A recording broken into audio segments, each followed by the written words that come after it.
we improved the camera quality. So stupid us didn't know that there were different settings on the camera that could easily be changed to increase the quality of everything. So more resolution and 60 FPS. Welcome back to the channel, guys. This is the second project car of the channel. It's a 1992 Toyota Soarer. The way we got the car is pretty funny. So for those of you who don't know, the Supras and Soarers share the same chassis, and the other car that I have, the Lethal Supra, needed a welded diff. So I was looking on Gumtree, which is the local buy and sell site here in Australia, and I found a welded diff for $500, which is obviously well overpriced, but the guy was actually offering the car with it. So it was $500 for the diff with a free roller shell. So I picked it up. It's complete minus the engine and trans. It had a 1JZ automatic in it. I plan on putting a 1JZ back in it with any manual transmission. We're just going to find whatever works and make this thing driftable as soon as possible. So we've actually recorded a fair bit of content for this car, which will be released after this video. Plans for this car, of course, are to be a drift car. The budget is just going to be as cheap as possible, so everything we do hopefully is going to be DIY. Even if it's engine building, which I've never done before, I'm still happy to give it a shot and just learn as I go. So the interior of the car did come complete. We completely stripped it, Ryan and I. Unfortunately, we did that before the channel started. So for those of you that don't know, in any sort of race car, you want the least amount of weight as possible, and stripping the interior, which is completely useless in a race car, is a good way to achieve that. So the carpet, the seats, everything weighs heaps in here, and you get some light bucket seats and a roll cage, and that's just eliminated a lot of unnecessary weight.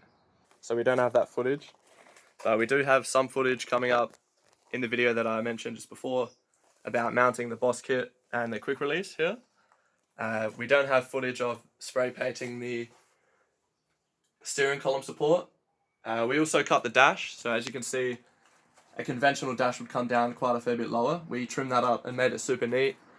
So everything's been taken out, the rear seats, the carpet, all the wiring inside. Unfortunately, it didn't come with an ECU, but it had all the wiring associated. So there was a massive fuse box here, we took that out, mounted the bonnet release on the side here. Pretty happy with that, super clean. Like I said, it came with a 1JZ automatic in it, so it's only got 2 pedals, and obviously it needs a third one right here. So that includes drilling holes through the firewall, getting a clutch master cylinder, all that stuff. I'm pretty sure we're going to have to drill out the trans tunnel, cut that and make it suitable for a manual transmission. We'll of course be needing bucket seats, harnesses, and we're going to get a bolt-in half cage because that's the minimum requirements at the track that we have here in SA. The steering wheel dash setup in here, I'm super hyped about. It looks so good. So this is a sample wheel from Lethal Style. We'll be getting a lot of these in and selling them on the website. They're going to have Lethal Style etched, so Lethal etched on the left spoke and Style etched on the right spoke with the Lethal L on the middle center cap. Those colors are going to be white, black, and some crazy colors that I think most of you have seen on the Instagram. It was like pink, blue. They looked amazing. They all have gold centers. It's on some extremely ugly wheels on the front here. That's just what came with the car. And the guy was selling the rear ones, so I couldn't pick those up. And I just threw on the Supra spares that I had. These are just stock Supra wheels. Believe they're 16 inches. Just to get the car rolling. For a while this car's been sitting here in my driveway, we had taken the fender off because it was just completely screwed. It's been in an accident on this side, so the front right side and the rear right side. A little bit of tail light damage. In the video coming up, Ryan somehow beats this out and makes it look not terrible, so anything to save money we're going to do. I don't have to purchase a new fender now, I can just run with that one. We applied this really sick Lethal Style spine using only stickers purchased from the website. That's lethalxstyle.bigcartel.com. They're all $5 Australian each. Now, the car came with coilovers on the front, not the rear, but that's pretty good. It's got a complete exhaust from, I think that's like catback. The power steering setup's all there. The brake setup's all there, so all 4 brakes are operational still. Headlights are all there.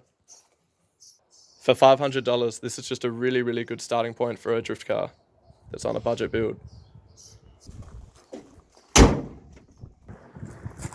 So thanks for watching, guys. Appreciate it. Like, subscribe. Take it easy.